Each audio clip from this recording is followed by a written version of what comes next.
ये एक कुंदनगर कोलकाता की सच्ची कहानी। हर रात के 2 बजे थे। हैदराबाद का कुंदनबाग एरिया बिल्कुल खामोश। ऐसी खामोशी जहां अपनी सांस भी अजीब लगने लगती है। उस रात एक आदमी इस गली में घुस रहा था। लोग यूं चोर कहते थे, पर उससे क्या पता था कि वो इस रात चोरी नहीं, कुछ और लेकर वापस जाएगा। गेट आधा खुला था, आधा जैसे किसी ने जल्दी में छोड़ा हो या जैसे कोई उसका इंतजार कर रहा हो। वो धीरे से अंदर घुसा, दरवाजा खोला। क्रिएक आवाज पूरी गली में गूंज सकती थी, लेकिन अजीब बात ये थी, किसी ने रिएक्ट नहीं किया। जैसे ये आवाज सिर्फ उसने सुनी हो। अंदर अंधेरा था, गहरा, चिपकने वाला अंधेरा। उसने एक कदम आगे बढ़ाया और तुरंत उससे महसूस हुआ वो अकेला नहीं है। हवा में एक स्मेल थी, सादी हुई लेकिन पुरानी नहीं, जैसे कुछ अभी अभी खराब हुआ हो। उसने टॉर्च निकली।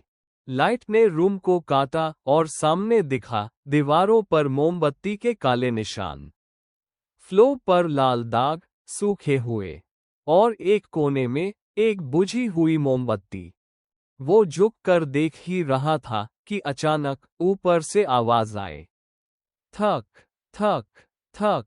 नंगे पैर, धीरे लेकिन बिल्कुल क्लियर।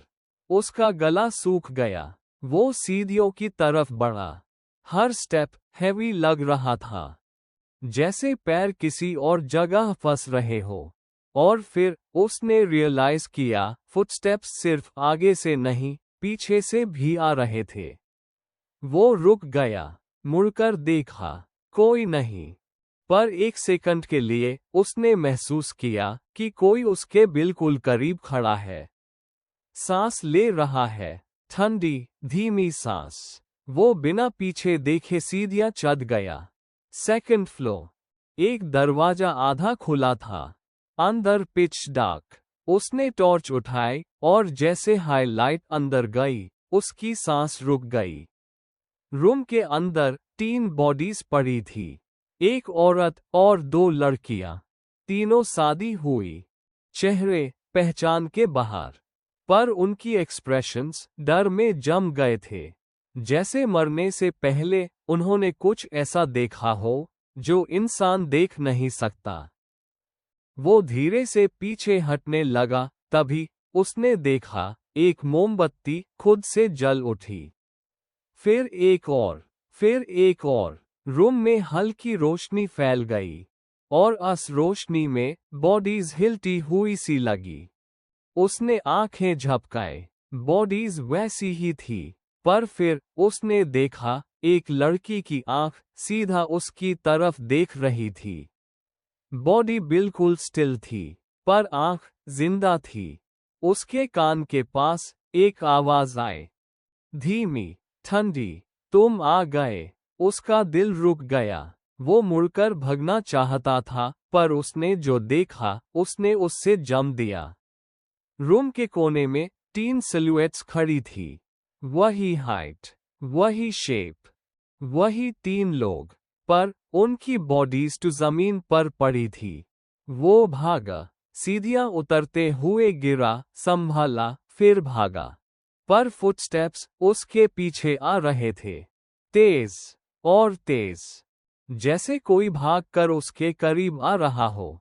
वो बाहर निकला, हवा ली, बच गया। उसने सोचा सब खत्म, पर फिर उसने पीछे देखा। बालकनी में 3 लोग खड़े थे, सीधे, चुप, सिर्फ उससे देख रहे थे। अगली सुबह पुलिस आई, इन्वेस्टिगेशन हुआ। रिपोर्ट ने जो कहा वो और भी डरावना था। वो 3 औरतें 6 महीने पहले मर चुकी थी। बॉडीज पुरानी थी। घर में कोई नहीं रहता था, पर पड़ोसियों ने कहा कल रात भी उन्हें देखा था, मोमबत्ती लेकर घूमते हुए। और वो चोर जिंदा बच गया, पर उसका दिमाग नहीं। वो सिर्फ एक हाई लाइन रिपीट करता रहा, वो वहाँ नहीं थी, जो मैंने देखा वो कुछ और था। ए फ्लैट सोचो, अगर वो 6 महीने पहले मर चुकी थी, तो कल रात घर में कौन चल रहा था?